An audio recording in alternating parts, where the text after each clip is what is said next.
Hello बच्चों, स्वागत है आप सभी का आपके अपने चैनल गॉड क्लासेस पर। गॉड क्लासेस यानी मैथ्स भी एंड मस्ती भी। तो बच्चों, आज की जो क्लास है उसमें हम करने वाले हैं अप्लाइड मैथमेटिक्स क्लास 11th के क्वेश्चन। टॉपिक है हमारा कैलेंडर। जो क्वेश्चन हमने इस वीडियो के अंदर लिए हैं वो exercise 3.3 from ML Bhargava book से लिए। एमएल अग्रवाल के क्वेश्चन आप लोगों को ऑलरेडी मैंने प्रोवाइड कर रखे हैं, तो कुछ क्वेश्चन हम यहाँ से एमएल भार्गव के करते हैं। और डिफरेंट टाइप के जो क्वेश्चंस हैं कुछ उस पर थोड़ा सा आप और ज़्यादा ध्यान दें ताकि ज़्यादा से ज़्यादा आप प्रैक्टिस कर सकें। अच्छा, ये वीडियो स्टार्ट करने से पहले, क्वेश्चन स्टार्ट करने से पहले, इसका जो बेसिक है कैलेंडर का, जो बेसिक है वो ऑलरेडी मैंने अपने पिछले वीडियो में बताया हुआ है। तो वो वीडियो का मैं लिंक ऊपर दे रहा हूँ, उसको आप जरूर देख लेना, क्योंकि जब तक आपको बेसिक्स क्लियर नहीं होंगे तो क्वेश्चंस फिर आपके सर के ऊपर से जाएंगे, आप कहेंगे सर ये हो क्या रहा है। तो इसलिए बेटर है कि पहले बेसिक्स वाला वीडियो देख लें। जिसने देखा हुआ है, समझा हुआ है, बेसिक्स आते हैं, वो हमारे साथ कंटिन्यू करो और इन क्वेश्चंस को आज की इस वीडियो के अंदर हम फिनिश करते हैं। तो स्टार्ट करते हैं। जो सबसे पहला क्वेश्चन हमारे पास इसमें आता है, उसमें पूछता है कि भाई कौन सा इनमें से लीप ईयर और कौन सा ऑर्डिनरी ईयर्स है। तो अगर हम ऑर्डिनरी ईयर्स या लीप ईयर्स के बारे में पूछेंगे तो जितने, जो मतलब मैं कहूँगा कि ऑर्डिनरी पीपल हैं, मतलब जिन्होंने अप्लाइड मैथमेटिक्स या क्वांटिटिव मैथ्स नहीं पढ़ा है, तो वो कहेंगे कि सर यहाँ तो सारे के सारे ये लीप ईयर हैं, सारे के सारे लीप ईयर हैं, क्योंकि सारे के सारे 4 से डिवाइड हो जाएंगे तो ये लीप ईयर तो होंगे ही। लेकिन क्योंकि as a applied mathematics student आपको पता है कि जब सेंचुरी ईयर होता है तो 4 से डिवाइड नहीं करना होता, 400 से डिवाइड करना होता है। अगर 400 से डिवाइड हो गया तो वो लीप ईयर होता है, अदरवाइज वो ऑर्डिनरी ईयर होता है। तो यहाँ पर इस क्वेश्चन में अगर पहले वाले को आप देखोगे तो 800 है, 800 400 से डिवाइड हो जाएगा तो ये वाला लीप ईयर है। 500 को अगर हम डिवाइड करना चाहेंगे 400 से तो डिवाइड नहीं होगा, यानी ये वाला ऑर्डिनरी ईयर है। 1900 को भी अगर आप डिवाइड करोगे 400 से तो भी वो ऑर्डिनरी ईयर है। और 2000 को अगर आप डिवाइड करोगे 400 से तो ये कंप्लीटली डिवाइड हो जाएगा, यानी ये लीप ईयर है। तो यानी पहला और चौथा पार्ट जो होगा वो आपका लीप ईयर है, और बाकी की जो दोनों है वो नॉन लीप ईयर है। उसके बाद आते हैं हम नेक्स्ट क्वेश्चन पर। नेक्स्ट क्वेश्चन में अब पूछता है आपसे, what was the day of the week on the 16th July 1776। 16th जुलाई 1776 को कौन सा दिन होगा। अब ये निकालने के लिए जब आपको स्टार्टिंग की डेट नहीं दी होती है कि भाई इस दिन ये था तो इस दिन क्या होगा, तो इसका मतलब हमें जीरो से स्टार्ट करना है। तो जीरो से स्टार्ट करके हम सीधा जो सेंचुरी लीप ईयर है पहले उस पर जाएंगे। ठीक है, यानी 400 साल का हम गैप लेंगे। हर 400 साल के अंदर आपको पता है कि जो ऑड डेज होते हैं वो होते हैं जीरो। तो पहले 400 साल ऑड डेज जीरो हो गए, अगले 400, फिर 400, फिर 400, मतलब 4 के टेबल में आप जाओगे तो 1600 पर जब आप आओगे, ठीक है, फ्रॉम अप टू 31 दिसंबर 1600, जो नंबर ऑफ ऑड डेज होंगे, यहां लिख देते हैं नंबर ऑफ ऑड डेज, ये आ जाएंगे जीरो। तो जब भी आपको ऐसे क्वेश्चन करने होंगे तो हमेशा आप जीरो से उस साल तक आएंगे जो आपका सेंचुरी लीप ईयर में आता हो। ठीक है, 400, 800, 1200, 1600, इस तरीके से। ठीक है, तो यहाँ पर उससे आगे नहीं जा सकते, उससे आगे चले जाएंगे 2000, लेकिन हमें तो बीच का डे बताना है, 1776 का बताना है। अब हम स्टार्ट करते हैं कि फर्स्ट जैन 1601 से लेकर अब कब तक हम जाएं। अब सीधा हम 100 साल की जंप करेंगे, तो 31 दिसंबर 1700 तक। इसमें जो लीप ईयर होता है, अगर आप 100 साल की बात करेंगे तो नंबर ऑफ ऑड डेज कितने होते हैं हमारे पास, 5 ऑड नंबर ऑफ डेज होते हैं हर 100 साल के अंदर। 200 के अंदर 3 होते हैं, 300 के अंदर 1 होता है, 400 के अंदर 0 हो जाता है। ये सारा कुछ बेसिक्स में बताया हुआ है। तो हमारे पास 1601 से लेकर स्टार्ट करा हमने, और 31 दिसंबर 1700 तक 5 ऑड डेज हमें मिल चुके हैं। अब हम करते हैं 17 फर्स्ट जैन, यानी जैन ले लेते हैं सीधा, जैन 1701 से लेकर अब कहाँ तक जाएंगे, 1775 तक जाना पड़ेगा। ठीक है, 31 दिसंबर 1775 तक, यानी 1 से लेकर 75 तक 75 ईयर्स हो गए। इन 75 ईयर्स में ऑड डेज कितने बनेंगे, पहले इसके अंदर हम निकालते हैं। 75 ईयर्स के अंदर कितने लीप ईयर बनेंगे, कितने नॉन लीप ईयर बनेंगे। तो अगर हम 4 से इसको डिवाइड करें तो 18 फोर जा होता है 72, तो 18 तो इसके अंदर लीप ईयर बनेंगे 4 से डिवाइड करना है ना, ठीक है, 4 से डिवाइड करोगे तो 18 जाएगा, 19 4 जा तो 76 हो जाएगा। तो 18 तो आपके पास लीप ईयर बनेंगे, और जो बाकी के ईयर हैं कितने रह गए, 15 माइनस 8 7, और 6 माइनस 1 5, 57 नॉन लीप ईयर बनेंगे। अब आपको पता है कि जो 18 लीप ईयर है, लीप ईयर के अंदर हमेशा जो ऑड डेज होते हैं वो 2 होते हैं, और नॉन लीप ईयर के अंदर जो ऑड डेज होता है वो 1 होता है। तो अगर हम 18 के हिसाब से करें, 18 इंटू में 2 प्लस 57 इंटू में 1, 18 ईयर्स के अंदर 2, यानी क्योंकि लीप ईयर है तो उसमें 2 एक्स्ट्रा दिन हमें मिलते हैं, 2 ऑड डेज होते हैं, और जो नॉन लीप ईयर होता है उसके अंदर 1 एक्स्ट्रा डे होता है। तो 36 यहाँ से हो गया, 57 यहाँ से हो गया, 7 प्लस 6 13, 5 3 8 प्लस 1 9, 93 ऑड डेज हो गए। अब 93 ऑड डेज को और उसको छोटा कर दो आप, और फिल्टर कर दो। और फिल्टर कैसे करेंगे, क्योंकि हमें पता है कि जो ऑड डेज हम क्या लेते हैं, ऑड डेज हम लेते हैं कि जो एक वीक जब हम कंप्लीट कर देते हैं उसके बाद जो दिन बचते हैं वो ऑड डेज होता है। तो 93 को अगर हम डेज उसमें वीक्स में कन्वर्ट करें तो 7 से डिवाइड करने पर 13 7 जा 91 होता है, ठीक है। 93 को अगर आप 7 से डिवाइड करते हो तो 7 1 जा 7, और 7 3 जा 21, तो हमारे पास ये 2 एक्स्ट्रा दिन बच रहे हैं। तो एक्चुअली में ये 93 ऑड डेज ना रहकर 2 ऑड डेज बन जाएंगे। अगर आप 93 भी लेके चलोगे तो बाद में जाके आपको करना पड़ेगा कैलकुलेशन, तो बेटर है कि जितनी कैलकुलेशन यहाँ पर छोटी होती जाए, जब भी ऑड डेज आप निकालोगे अगर 7 से ज़्यादा आ रहे हैं ऑड डेज तो उसको आप 7 से डिवाइड करके देख लो, जो रिमाइंडर बचेगा वही आपका ऑड डे आ गया। तो ये हम कहाँ तक आ गए, ये आ गए हम 1 जन 1701 से 31 दिसंबर 1775 तक। अब हम चलते हैं आगे, जन 76 31 डेज होते हैं। अब 31 डेज को यहाँ पर मैंने इसको और फिल्टर करता हूँ, अगर मैं इसको 7 से डिवाइड करूँ तो 7 4 से 28, तो 3 ऑड डेज बनेंगे, ठीक है। फेब के अंदर हम करेंगे फेब 1776। अब फेब 1776 आपको चेक करना पड़ेगा कि लीप ईयर है या नहीं है। अगर ये लीप ईयर है तो इसमें 29 डेज होंगे, और अगर नॉन लीप ईयर है तो फिर 28 डेज होंगे। तो उसके लिए 4 से इसको डिवाइड करके देखेंगे तो 4 से ही डिवाइड हो जाएगा। तो 4 से डिवाइड हो जाएगा तो इसका मतलब ये लीप ईयर है, लीप ईयर का मतलब 29 डेज है, और 29 डेज का मतलब हो गया इसमें एक ऑड डे है, ठीक है। 7 से डिवाइड करेंगे तो 1 रिमाइंडर बचेगा। उसके बाद मार्च में देखते हैं, तो मार्च में वही 31 डेज हो गए, 31 डेज का मतलब 3 ऑड डे यहाँ पर हमें मिल गए। अप्रैल, अप्रैल के अंदर 30 डेज हो गए, तो यहाँ से 2 ऑड डे मिलेंगे। कहाँ तक जाना है हमें, जुलाई तक जाना है। अप्रैल मई, मई में 31, फिर वही 3 ऑड डे हो गए। मई जून 30, 30 का मतलब है कि 2 ऑड डे हो गए। और फिर आपको जाना है 16 जुलाई, जुलाई के अंदर मतलब 1 से लेकर 16 जुलाई, तो 16 डेज हो गए। तो 16 डेज का मतलब हो गया इसके अंदर 2 ऑड डेज हो गए। 16 जुलाई को हमने इसके अंदर काउंट किया, ये ध्यान रखना, ठीक है। 16 जुलाई को हमने काउंट किया है। तो अब टोटल ऑड डेज देखो आपके कितने बने,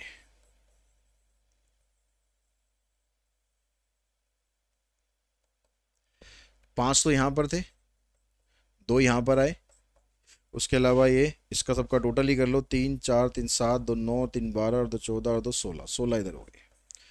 तो 16 2 18 और 5 23, 23 का मतलब हो गया, इसको 7 से आप डिवाइड करोगे तो आ जाएगा 2, ठीक है, यानी 2 ऑड डेज है। अब जो आपने ये जो कैलेंडर स्टार्ट किया था वो बिल्कुल स्टार्टिंग से किया था, तो स्टार्टिंग में जो पहला दिन होता है वो लिया जाता है मंडे। तो यानी हमारे पास यहाँ पर 2 ऑड डे हैं, तो दूसरा दिन क्या पड़ेगा, दूसरा दिन पड़ेगा ट्यूसडे। तो हमारा जो आंसर आएगा वो आएगा ट्यूसडे।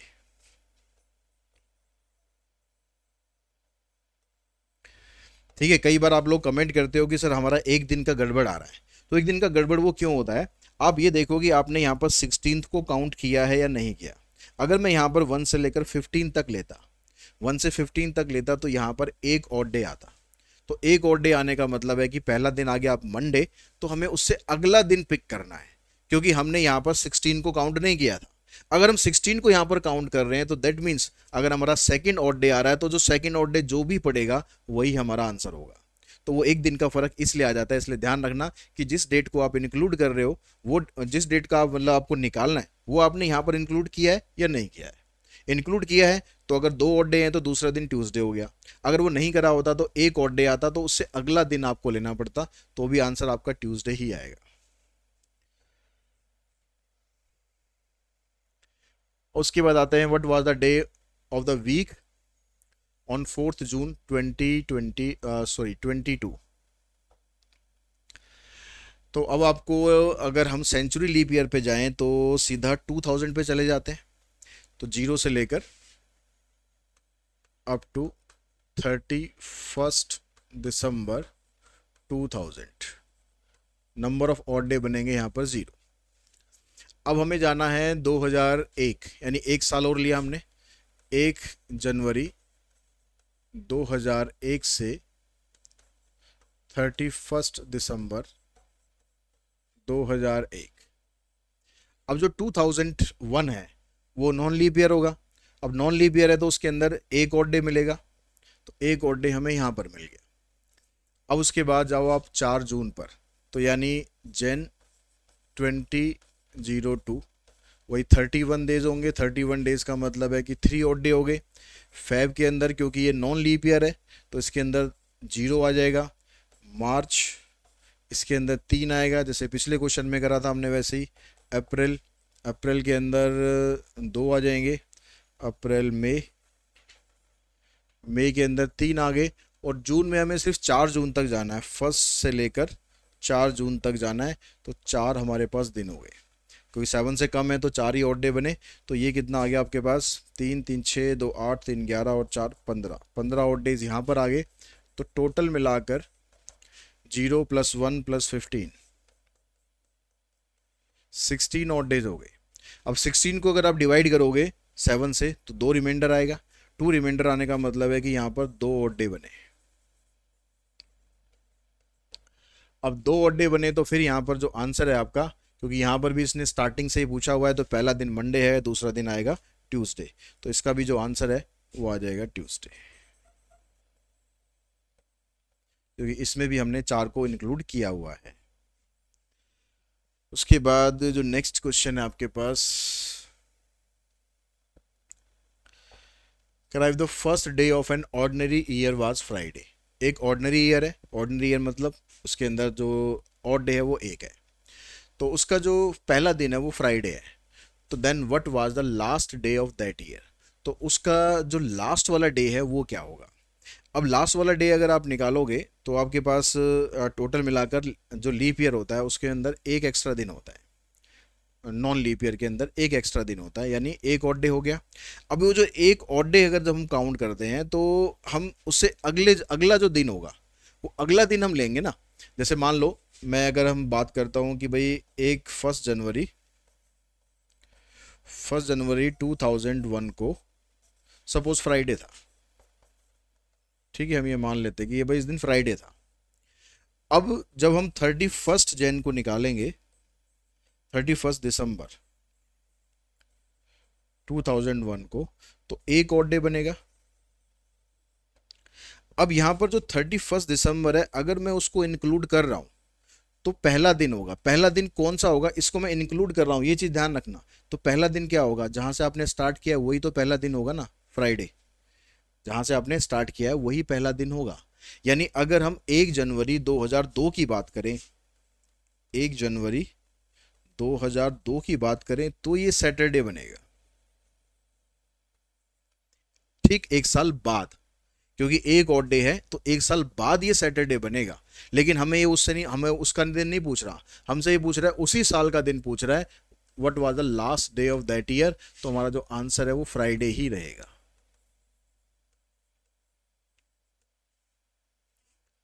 यानी जहां से हमने स्टार्ट किया था वही हमारा आंसर रहेगा, ठीक है।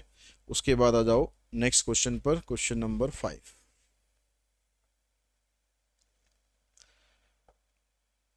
यहां भी क्वेश्चन ऐसा ही है, the first day of a leap year was Wednesday. अब ये लीप ईयर है तो लीप ईयर के अंदर 2 एक्स्ट्रा दिन होते हैं, लेकिन यहां पर भी लास्ट डे ही पूछ रहा है उसी साल का, तो हमें वेडनेसडे से ही स्टार्ट करना है। तो वेडनेसडे, वेडनेसडे के बाद अगला दिन क्या आएगा, थर्सडे। तो इसका आंसर बनेगा थर्सडे, सेकेंड डे जो बनेगा वो थर्सडे बनेगा। ठीक है, उसके बाद आ जाओ नेक्स्ट पे। 6 में कहता है कि on 8 December 2007 Saturday, what was the day of the week on the 8 December 2006। 8 दिसंबर 2007 को सैटरडे था। ठीक है, तो 8 दिसंबर 2006 को कौन सा दिन होगा। अब यहां पर अगर हम 8 दिसंबर 2006 को कोई सा भी मान लो, कोई सा भी मैं दिन लेके चलता हूं, सपोज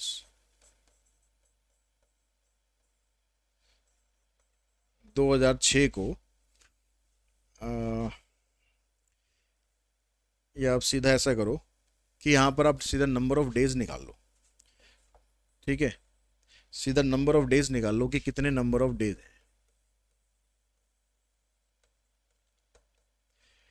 8 दिसंबर 2006 से लेकर 8 दिसंबर 7 दिसंबर 2007 तक, ये पूरा एक साल का गैप हो गया। और 2006 जो है वो नॉन लीप ईयर भी होगा, क्योंकि 4 से डिवाइड नहीं होगा, मतलब फैब हमें ये देखना है। अच्छा, फैब तो इसमें आएगा ना, हाँ फैब तो इसमें आएगा 2007 में। हमें फैब को जरूर चेक कर लेना है कि वो लीप ईयर में आ रहा है या नहीं आ रहा है। तो ये चाहे यहाँ पर देख लो चाहे यहाँ पर देख लो, यहाँ तो खैर दोनों में लीप ईयर नहीं आ रहा। तो इसका मतलब है कि यहाँ पर 365 डेज हुए। 365 डेज का मतलब है कि एक और डे हमारे पास आ गया, 365 डेज, तो एक और डे हमारा बन गया। ठीक है, अब इसके अंदर देखो मैंने यहाँ पर ना 8 को इंक्लूड नहीं करा है। तो 8 को इंक्लूड नहीं करा है, तो इससे हमें जो जो यहाँ पर दिन होगा ना, वो इस दिन से अगला वाला दिन होगा, क्योंकि यहाँ पर हमने 8 को इंक्लूड नहीं करा है। मैंने पूरा एक साल का गैप ले लिया कि यहाँ से स्टार्ट हुआ, ये इसका एंड हो गया। तो इसके अंदर जो अपने इसने कहा कि सैटरडे है, ठीक है, ये अगला दिन पड़ेगा, इससे जो अगला दिन पड़ेगा वो सैटरडे पड़ेगा। ठीक है, यानी ये दिन कौन सा पड़ेगा, ये दिन पड़ेगा फ्राइडे। तो हमारा जो आंसर आएगा वो आएगा फ्राइडे। उसके बाद आ जाओ नेक्स्ट क्वेश्चन नंबर 7 पर। 7 में कहता है कि on January 1 2005 the week day was Saturday, what was the week day on the Jan 2006। अब यहाँ पर देखो कि इसने 1 जनवरी को बोला, 1 जनवरी 2005 को, कि जो वीक डे है उसका वो सैटरडे है। अगर हम इसके लास्ट डे की बात करें, लास्ट डे की अगर हम बात करें, यहाँ पर एक ही साल का गैप है ना, जनवरी 1 2006 ही पूछ रहा है। तो आप बस ये चेक कर लो कि ये लीप ईयर है या नॉन लीप ईयर है। तो ऑड डे कितने बनेंगे, नॉन लीप ईयर है तो ऑड डे बनेगा 1। अब आपको जिस डेट के बारे में पूछ रहा है, ठीक है, उसमें हमने ये वाला डे इंक्लूड नहीं करा है। ये जो ऑड डे हमने निकाले हैं, कहाँ से कहाँ तक निकाले हैं, ये सिर्फ जनवरी 2005 से लेकर 31 दिसंबर 2005 तक, यानी उस पूरे एक साल के निकाले हैं। 31 दिसंबर के अंदर ये वाला दिन तो इंक्लूड नहीं होगा। तो इसका मतलब जो ऑड डेज आप निकाल रहे हो, उसमें जो यहाँ पर दिन था सैटरडे, सैटरडे से स्टार्ट नहीं करना, उससे अगले दिन से स्टार्ट करना है। मतलब हमारा जो आंसर है इसका वो आएगा संडे।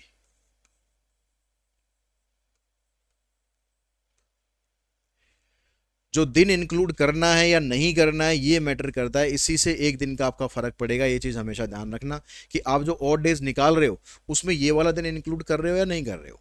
अगर ये वाला दिन इंक्लूड कर रहे हो तो डे आपका वहीं से स्टार्ट होगा जहां से ये था। ठीक है, अगर आपने ये वाला दिन इंक्लूड नहीं किया हुआ है तो फिर आप अगले दिन से स्टार्ट करोगे। अगर एक और डे आ रहा है तो सैटरडे के बाद अगला दिन क्या आएगा, संडे आएगा। यहां पर जो हमने दिन लिए हैं ये कहां से कहां तक लिए हैं, ये 1 जनवरी 2005 से लेकर 31 दिसंबर 2005 तक है। ये नॉन लीप ईयर है, इसके अंदर 365 डेज होते हैं, तो एक और डे इसके अंदर बनता है। तो इसके अंदर आप देख रहे हो कि जनवरी 1 यहाँ पर नहीं है, तो आपको अगले दिन से इसको स्टार्ट करना है। अगर एक दिन आया तो उसमें एक दिन ऐड कर देंगे। सैटरडे था, या सैटरडे से अगला दिन जो आएगा आपके पास वो आ जाएगा सैटरडे, ओ सॉरी संडे। सैटरडे से अगला दिन संडे।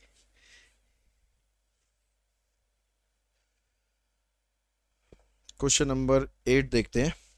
8th में आपको कहता है कि It was Sunday on the January 2006. What was the day of the week on the January 1, 2010? तो यहाँ पर जनवरी 1 2006 को क्या था हमारे पास? संडे था। ठीक है, और ये 2010 में पूछ रहा है, तो कितने साल हो गए भाई? 2006 हो गया आपके पास, 2007 हो गया, 2008 हो गया, 2009 हो गया, 4 साल कंप्लीट हो गए। 2010 का पहला दिन तो पूछ रहा है वो। तो इन 4 सालों के अंदर कितने हमारे पास वो होते हैं, ऑड डेज कितने होते हैं? अब इसमें जो 4 साल आएंगे, 4 साल में से एक जो आएगा हमारे पास 2008, वो आएगा लीप ईयर। 2006 जो होगा पूरा, इसके अंदर एक ऑड डे होगा। 2007 के अंदर एक ऑड डे होगा। 2008 क्योंकि लीप ईयर है, इसके अंदर 2 ऑड डे हो जाएंगे। और 2009 के एंड तक, मतलब 31 दिसंबर 2009 तक, ठीक है, ये एक ऑड डे हो जाएगा। तो टोटल मिलाकर 2 और 3 5 ऑड डे हुए। अब जो हम यहाँ पर ले रहे हैं 2009, उसमें ये वाला दिन हम इंक्लूड नहीं कर रहे हैं। तो यहाँ पर अगर 5 आ रहा है तो इस संडे से अगले दिन से स्टार्ट करेंगे। संडे से अगला दिन पड़ेगा मंडे, फिर ट्यूसडे, फिर वेडनेसडे, फिर थर्सडे और फिर फ्राइडे। तो ये 5वां दिन होगा, यही हमारा आंसर होगा। उसके बाद आ जाओ क्वेश्चन नंबर 9 पर। 9 में कहता है कि 2010 10th मई 2010 को मंडे था। तो what was the day on the October 10 2014? ये 2010 की बात कर रहा है और यहाँ पर 2014 का पूछ रहा है। तो इसका मतलब अगर हम 10 मई 2010 से 10th मई 2010 से 9th मई 2014 तक का टाइम लो, तो इसमें कितने ऑड डे बनेंगे? देखो 2010 का आ जाएगा, 2011 का आ जाएगा, 2012 आ जाएगा, 2013 आ जाएगा। ठीक है, 13 से स्टार्ट करेंगे, मतलब यहाँ तक टोटल मिलाकर 4 साल हो गए। अब इन 4 सालों के अंदर फिर आपको वही देखने की ऑड डे कितने बनेंगे। तो देखो 2010 में 10 मई 2010 से 9 मई 2011 तक एक ऑड डे बनेगा। बीच में इसमें 2011 पे आप जाओगे तो एक ऑड डे हो गया। 2012 पे जब आप जाओगे, यानी 10 मई 2011 से लेकर 9 मई 2012। अब 2012 क्योंकि लीप ईयर होगा, 4 से डिवाइड होगा, तो उसके अंदर जो फेब आएगा वो 29 डेज वाला आएगा। तो उसके अंदर 2 ऑड डेज हो जाएंगे। मतलब जब भी 4 साल आएगा तो एक तो लीप ईयर बनेगा ही बनेगा। अगर सेंचुरी ईयर नहीं है तो एक तो लीप ईयर बनेगा ही बनेगा उसमें। ठीक है, और अगला साल जो आएगा उसमें भी एक बनेगा और उससे अगले साल में भी एक बनेगा। तो टोटल आपके पास 5 ऑड डेज हो गए। कब तक? 10th मई 2010 से लेकर 9th मई 2014 तक। अब उसके बाद हम मई के जो बाकी दिन बचे, 10th मई से लेकर 31 मई 2014। ठीक है, कितने दिन बचेंगे? टोटल मिलाकर 31 डेज होते हैं। 31 में से जो 9 डेज हैं वो माइनस कर दो, तो 22 डेज यहाँ पर अभी हमारे पास हैं।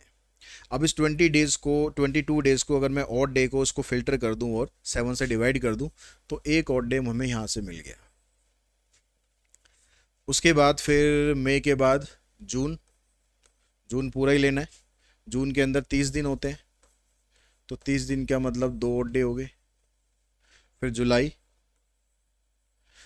में वही 31 दिन हो गए, तो 3 ऑड डे हो गए यहाँ पर। अगस्त के अंदर 31 होंगे, तो 3 ऑड डे हो गए। अगस्त के बाद सितंबर आएगा, सितंबर में 30 हो गए, तो 2 ऑड डे हो गए। अक्टूबर में आपको सिर्फ 10 तक जाना है। ठीक है, अब यहाँ पर 10 को इंक्लूड करना है या नहीं करना है, दोनों केसेस आपके हाथ में है, जैसे मर्जी आप कर सकते हो। अगर मान लो मैं इस बार इंक्लूड नहीं करता इसको, ठीक है, मैं ले लेता हूँ 1 से लेकर 9 अक्टूबर तक, तो यहाँ पर दिन बचेंगे 9 का मतलब हो गया 2 ऑड डे हो गए। ठीक है, 7 से डिवाइड कर दिया, 2 रिमाइंडर बच गया। तो टोटल मिलाकर कितने ऑड डे होंगे? 2 और 1 3, 3 3 6, 3 9, 9 और 4 13।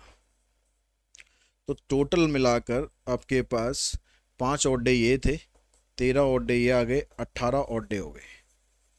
18 को अगर आप 7 से डिवाइड करोगे तो 4 रिमाइंडर आ जाएगा, तो 4 ऑड डेज हो गए। अब जो 4 ऑड डेज हुए तो इसमें हमने 10 अक्टूबर को काउंट नहीं करा है, 10 अक्टूबर को काउंट नहीं करा है। तो यहाँ पर मंडे से स्टार्ट नहीं करना, नेक्स्ट डे से स्टार्ट करना है, ट्यूसडे से स्टार्ट करना है। तो ट्यूसडे, ट्यूसडे के बाद वेडनेसडे, वेडनेसडे के बाद थर्सडे, थर्सडे के बाद फ्राइडे, तो चौथा दिन बनेगा फ्राइडे। तो ये हमारा आंसर आएगा।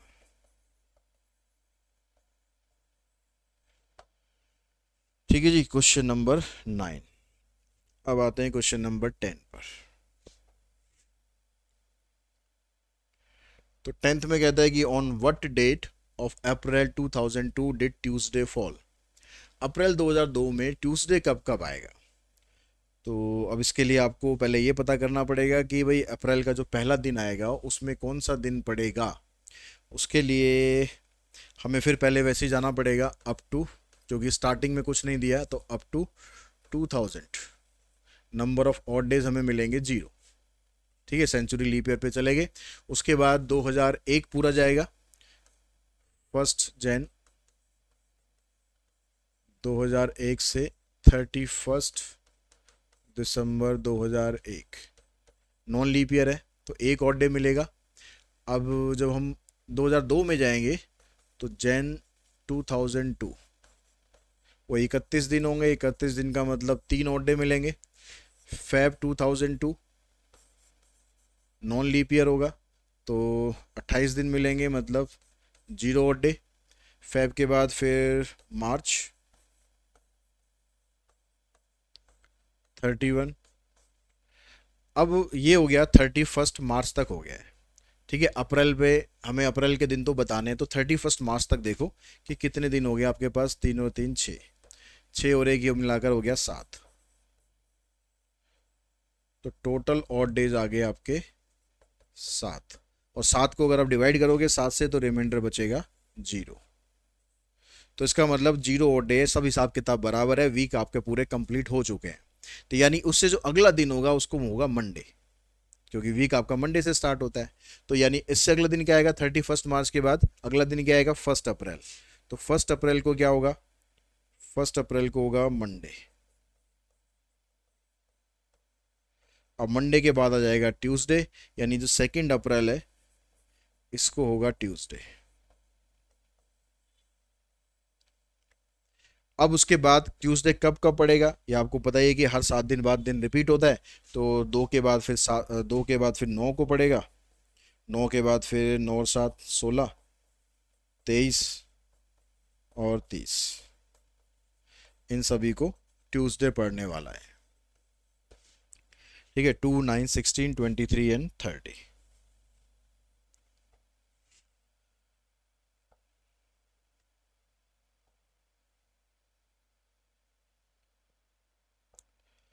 इलेवंथ क्वेश्चन में कहता है कि if it is Wednesday today, आज वेडनेसडे है, तो what will be the day of the week after 94 days. तो ये तो सिंपल है, 94 डेज को उसमें कन्वर्ट कर लो आप। 94 डेज का मतलब हो गया, अगर आप इसको 7 से डिवाइड करोगे तो ये आ जाएगा 13 7 जा 91, और रिमाइंडर बचेगा 3। तो इसका मतलब 3 ऑड डे बनेंगे। तो 3 ऑड डे बनेंगे, तो इसका मतलब आज है वेडनेसडे। अब ये आफ्टर 94 डेज की बात कर रहा है, आफ्टर, आफ्टर मतलब अगले दिन से आपको स्टार्ट करना है यहाँ पर। तो वेडनेसडे से अगला दिन क्या बनेगा, थर्सडे। थर्सडे के बाद अगला दिन बनेगा फ्राइडे। फ्राइडे के बाद बनेगा सैटरडे। तो 3 दिन बाद जो दिन होगा वो होगा सैटरडे। ठीक है, आफ्टर बोला था इसलिए हमने इसको काउंट नहीं करा है। अगर इसने बोला होता कि ऑन 94th डेज, तो फिर हम यहाँ पर सैटरडे का एक दिन कम कर देते, फिर हम अपना दिन यहीं से स्टार्ट करते वेडनेसडे से। Prove that there are 8x days in x week and x days. x weeks, x weeks है। अब number of days in a week कितने होते हैं, number of days in a week 7 days होते हैं। तो number of days in x weeks, तो 7x हो गया, और उसके बाद x डेज और हो गया। तो टोटल मिलाकर कितने दिन हो गए, टोटल डेज हो गए 7x प्लस में x, यानी 8x। तो ये कह रहा है कि prove that there are 8 x days in a x week and x days.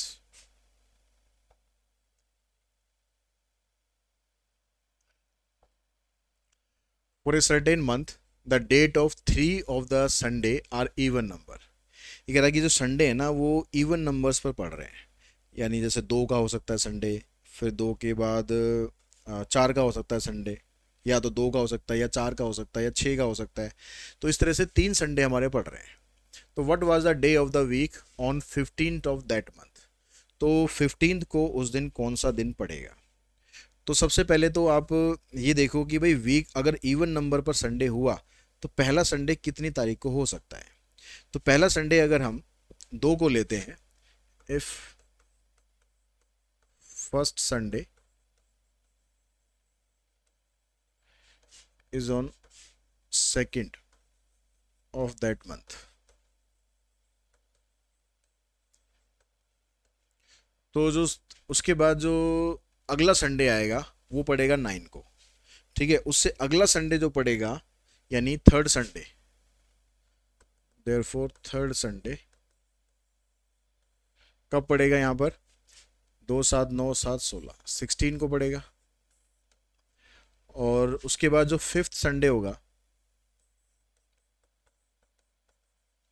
ये कब पड़ेगा, 16 7 23 और 7 30 30 को पड़ेगा।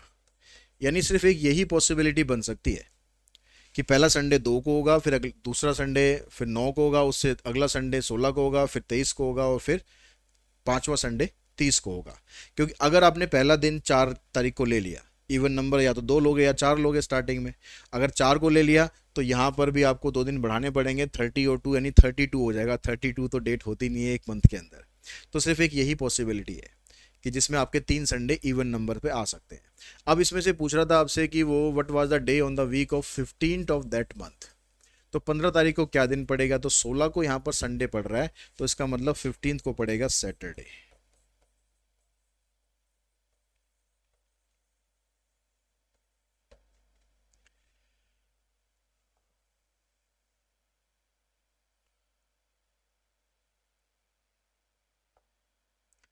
Determine the nearest year greater than 2009।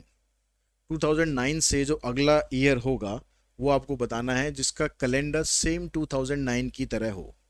यानी हमें देखना पड़ेगा कि जो लीप ईयर है, वो सॉरी जो ऑड डेज है वो 0 कितने साल के बाद आएगा।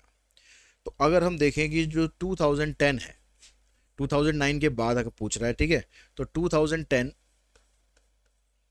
इसमें अगर आप ऑड डेज करते हो तो आ गया 1, क्योंकि नॉन लीप ईयर है। 2011 ये भी 1 आ गया। 2012 इसमें 2 लीप ईयर आ जाएंगे।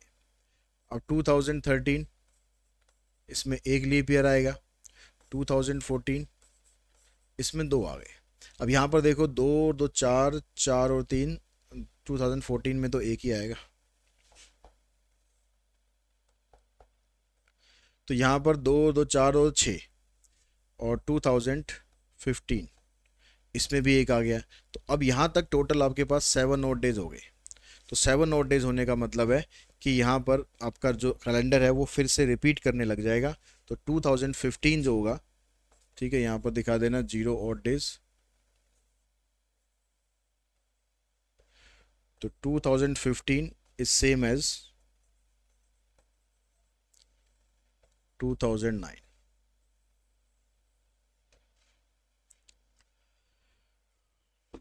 तो इसी क्वेश्चन के साथ ही ये जो एक्सरसाइज है हमारी ये फिनिश होती है। आज की इस वीडियो में इतना ही। जल्दी मिलते हैं नेक्स्ट वीडियो में। Thanks all of you.